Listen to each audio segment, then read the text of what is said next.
ಹೊಸತನು ಎಂದು ಈ ಸ್ನೇಹ ತಂದಿದೆ.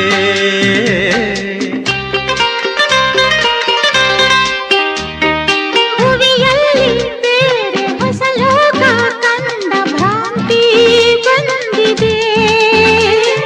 ಹಿಮದಲ್ಲಿ ಸೇರಿ ಜಾರುವ ಆಸೆ ನನ್ನನ್ನು ಕಾಡಿದೆ. ನನ್ನ